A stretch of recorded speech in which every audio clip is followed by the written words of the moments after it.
Nous sommes aujourd'hui le lundi 15 avril 2024. Un proverbe anglais dit ceci: là où Dieu a son église, le diable a sa chapelle.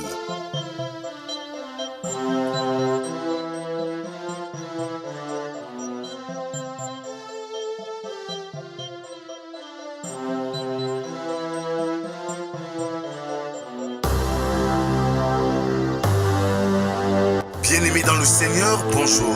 Nous sommes réunis ce matin, comme chaque lundi à vendredi, dans le cadre de la méditation quotidienne.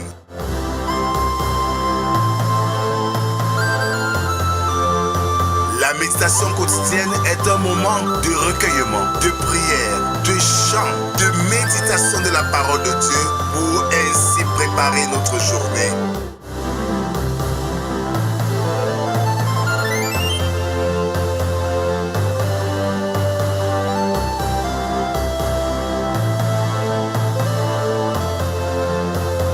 Pour vous servir, le pasteur Rodrigue Gache de l'Église évangélique du Cameroun.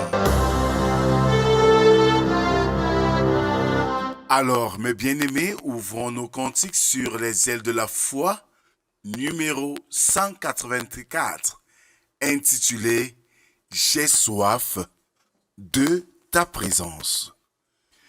J'ai soif de ta présence, divin, chef de ma foi, dans ma faiblesse immense, que ferais-je sans toi? Chaque jour, à chaque heure, oh, j'ai besoin de toi. Viens, Jésus, et demeure auprès de moi. Continuons à adorer notre Dieu avec le psaume de ce matin, le numéro 28, dont nous ferons lecture des 4 premières strophes. Éternel, c'est à toi que je crie. Mon rocher ne reste pas sourd à mes voix, de peur que, si tu t'éloignes sans me répondre, je ne sois semblable à ceux qui descendent dans la fosse. Écoute la voix de mes supplications. Quand je crie à toi, quand j'élève mes mains vers ton sanctuaire, ne m'emporte pas avec les méchants et les hommes iniques qui parlent de paix à leur prochain et qui ont la malice dans le cœur. Rends-leur selon leurs œuvres et selon la malice de leurs actions. Rends-leur selon l'ouvrage de leurs mains. Donne-leur le salaire qu'ils méritent. Amen. Prions Dieu. Merci Seigneur pour ce réveil matinal. Merci pour la grâce que tu nous accordes ce jour de venir à ta présence et de célébrer ton nom. Voici venu pour nous le moment de sonder tes Écritures. Viens Seigneur, parle. Viens Seigneur, instruis-nous. C'est au nom de Jésus-Christ, ton Fils, que nous t'avons ainsi prié. Amen. Ce matin, nous lisons dans le livre, nous méditons dans le livre de 1 Pierre, chapitre 4, versets 1 à 11.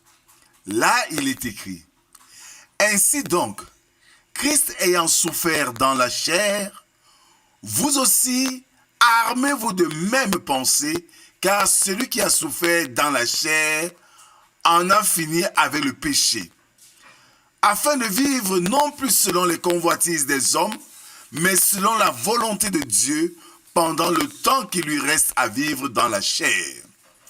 C'est assez, en effet, d'avoir dans le temps passé accompli la volonté des païens, en marchant dans la dissolution, les convoitises, l'ivrognerie, les excès du manger et du boire, des idolâtries criminelles. Aussi trouve-t-il étrange que vous ne vous précipitez pas avec eux dans le même débordement de la débauche, et ils vous calomnient. Ils rendront compte à celui qui est prêt à juger les vivants et les morts. car l'évangile a été aussi annoncé aux morts, afin que, après avoir été jugés comme les hommes quant à la chair, ils vivent selon Dieu quant à l'esprit. La fin de toutes choses est proche.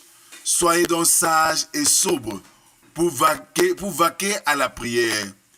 Avant tout, ayez les uns pour les autres une ardente charité, car la charité couvre une multitude de péchés.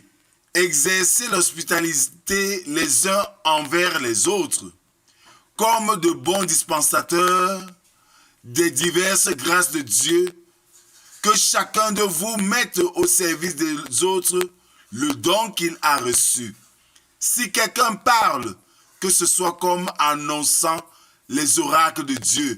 Si quelqu'un remplit un ministère, qu'il le remplisse selon la force que Dieu communique, afin que toutes choses, Dieu soit glorifié par Jésus-Christ, à qui appartient la gloire et la puissance au siècle des siècles. Bien-aimés dans le Seigneur, l'auteur précise dans cette particule ce que signifie faire le bien. Faire le bien, c'est être sensé et sobre en vue de la prière.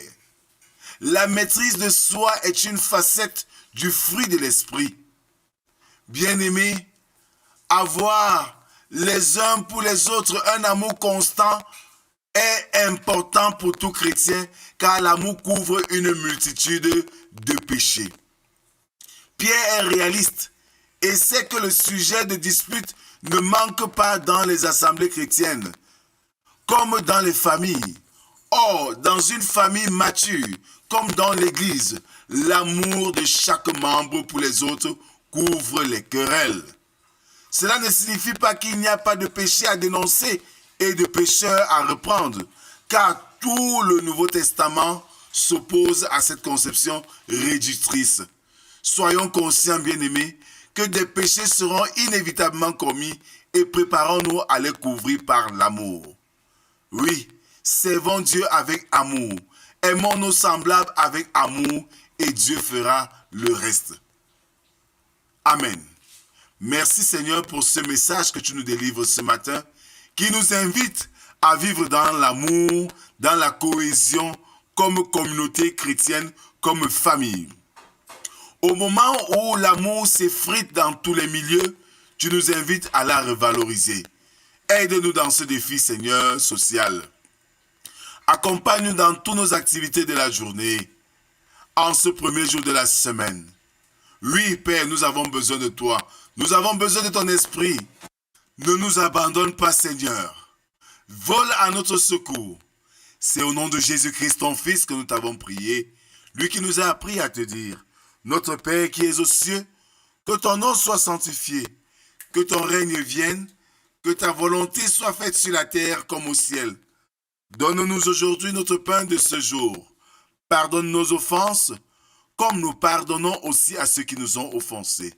Ne nous soumets pas en tentation, mais délivre-nous du mal, car c'est à toi qu'appartiennent le règne, la puissance et la gloire pour les siècles des siècles. Amen. Alors, bien-aimés, recherchons l'amour, couvrons nos faiblesses, nos péchés par l'amour, et Dieu nous aidera à tenir ferme dans notre engagement. Que la grâce, la paix et l'amour de Dieu soient et demeurent sur chacun d'entre nous, au nom du Père, du Fils et du Saint-Esprit, un seul Dieu éternellement béni. Amen.